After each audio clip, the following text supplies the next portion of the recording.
Thank you, Jen. Well, I am looking forward to reading today from my two most recent books, Heartbreak Tree, which came out in 2022, and Will There Also Be Singing, which came out Saturday. Actually, it's pre-publication date, but as many folks know, those come a little bit early. So I'm very happy to have it in my hand. And then I'm also going to read a few poems from a manuscript in progress. But I'm going to start with poems from Heartbreak Tree, which is a book of poems that is about, as much as anything is about anything, the intersection of gender and place in Appalachia. This poem is called Dirt. What people in town remember about my family's home was the dirt in the fenced front yard where no grass could stay grown. Worn down by the feet of the kids Mom kept in the daycare where I worked too the summer I was 15 in my shorts and tank top. Sitting out on the rock wall that bisected the dirt of the yard from the dirt of the driveway. Once an old woman driving stopped. I don't know how old is old. Maybe the old I am now, older than dirt, carved crevices around her mouth, to tell me she once had a waist like mine, steep sloping down, though her ass sat up higher. I have been thinking about dirt, or maybe the rock along the road I never noticed I'd noticed growing up there. Sandstone and shell striated with coal that always looked wet, even in summer. Grass a paler brown than the dirt, which, depending on where in the county you were, might be a gravelly, sandy, stony, silty loam. Maybe she said buttocks. Probably she said butt. I didn't know what to say to her. I had nothing to say. On the road out of town, Kentucky 15 to the parkway, to the highway, an hour to there, and you're almost to Lexington, where there's something to do, not sit surrounded by kids and old and dirt, rough, broken, mountainous, deeply dissected. I didn't know that I knew how the farther you got up the road, the coal is gone. There's clay in the rock, and the grass is greener. I mean, really, it is on the other side. So I wanted to start with that poem because it places the poems and it places me.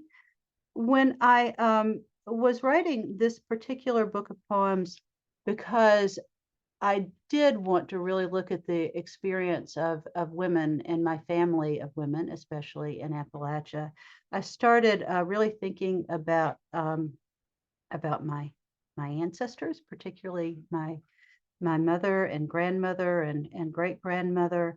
And it took me into a whole new area of work, which I want to talk about next. But because I happen to know that Jen has a particular interest, don't you, in grandmother poems, I thought I would read this next poem that is about my grandmother. It's called Story. There are actually a number of poems in this book that are called Story that are kind of woven throughout. Story. My mother said she never asked again who her oldest brother's father was. Granny didn't want to talk about it. That's all we needed to know. So I made stories in my head of someone kinder than my grandpa. His lips not folded thin inside a nighttime scruff of peppered gray. I wanted that comfort for her, if not in life, in memory, of a silken tangle of flesh hidden between tall rows of corn back in Virginia, where her people stayed. She never went back home, not even after Grandpa died, and finally she cut off her waist-length hair, let her daughter give her a home perm, soft curls around her neck. Years later, almost everybody dead, my aunt told me that old story. A widowed father stumbled drunk, grizzling himself into his daughter's bed. Her name was Etta. Before I knew her, 10 children had torn through that secret place her father had claimed. So as I was writing the poems that became sort of the core family poems of Heartbreak Tree, I remembered that a friend of mine, the late Danny Miller, who had been an Appalachian scholar and, as it turned out, amateur genealogist, had connected his family with mine through a lineage back to a Jamestown bride in 1621, all the way through um, Virginia and to Maryland and Delaware for a while, and then into the mountains of North Carolina, and finally into the mountains of Southwest Virginia, where my granny and her mother were born. And that started me off on this whole obsessive creation of the book that I'm working on now. And I'm going to, even though that book isn't out yet, I'm going to skip to that now and then come back to my newest book. But it is tracing that lineage of women through what stories I can find and what I can imagine and what history I can weave around the stories. And I'm looking at it as a microcosm of women's history and Appalachian history and the history of the United States. And so I want to read a couple of poems from that manuscript in progress now. These are poems that are actually published in Still the Journal. And I'll read two of them. One about that great grandmother who was a Jamestown bride, and then one more generally about the grandmothers. So this poem is called Margaret, Her Story. Margaret being the grandmother, the 10th great grandmother. Margaret, Her Story.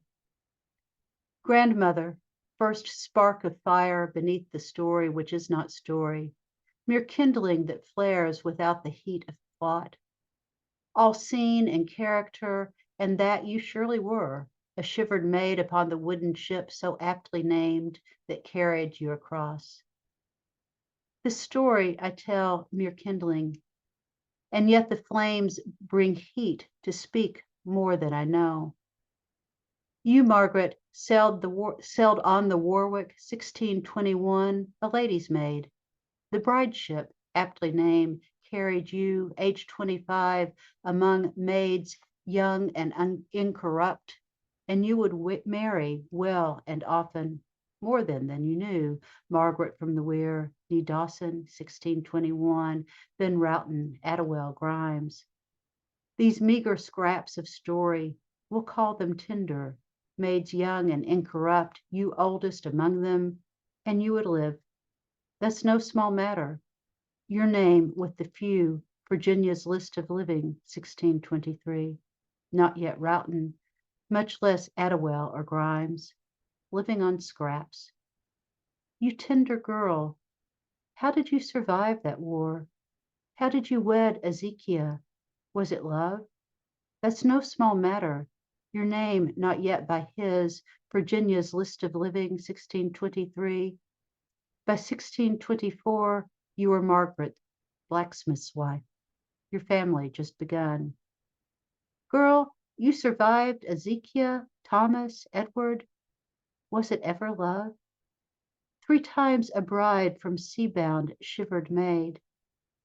In 1624, you were Margaret, blacksmith's wife. Our family begun. Grandmother, first spark of fire beneath this story which is not done. And those of you who like poetic form may have noticed that that was a pantoum with repeating lines. This next poem, which is the last I'll read from this series, is a list poem, and it carries us from Margaret to Etta, so from 1596, which is about the year that Margaret was born, to my grandmother Etta, who died in 1991. Facts about the grandmothers. One granny was a granny woman along the York River, tending after birth in 1646, one whose water scalded her. One granny at my birth in 1959 came unbidden to tend her daughter at the breaking of her water, only to see her swept away behind cold metal doors. Most grannies raised the next of them along the banks of hungry rivers. They died of cancer, consumption, causes unknown. They outlived children, husbands, died before they were grannies at all. They died with nothing, died with livestock, jewelry, servants, slaves. One granny left to her children's children, another child's granny, another granny's child. 3 grannies left me photographs, each with sunken cheeks and unreadable eyes. I have no words writ with a granny's hand.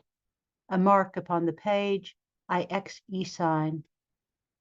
One granny snored beside me in her feather bed, her Indian hair unleashed from its Pentecostal coil. One granny shot an Indian with his own gun. 4 pairs of grannies shared each other's names.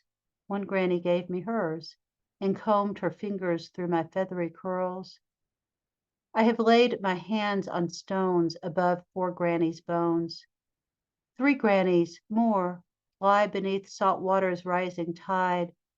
2 grannies, mother, daughter, lay beneath the same man's husband, father, grunt and thrust, pushed from their body, that same man's sons. Some grannies, I don't know, I don't know, I don't know, not even a name.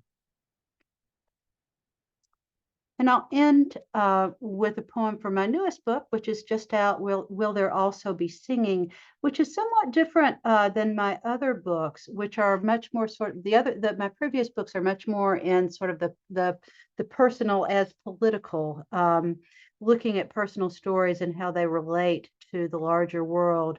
This book really does start with the larger world and is very much in the kind of documentary poetry framework where I am looking at events that are often outside myself and often using other people's voices as a way of telling the stories. And so I'm going to read this last poem, which is taken from Facebook posts the morning after the horrible flooding in eastern Kentucky in 2022. Aerial view of catastrophic flooding in eastern Kentucky. Quicksand, Bulin, Neon, Heiner, Martin, Feisty. This is our place in Hueysville.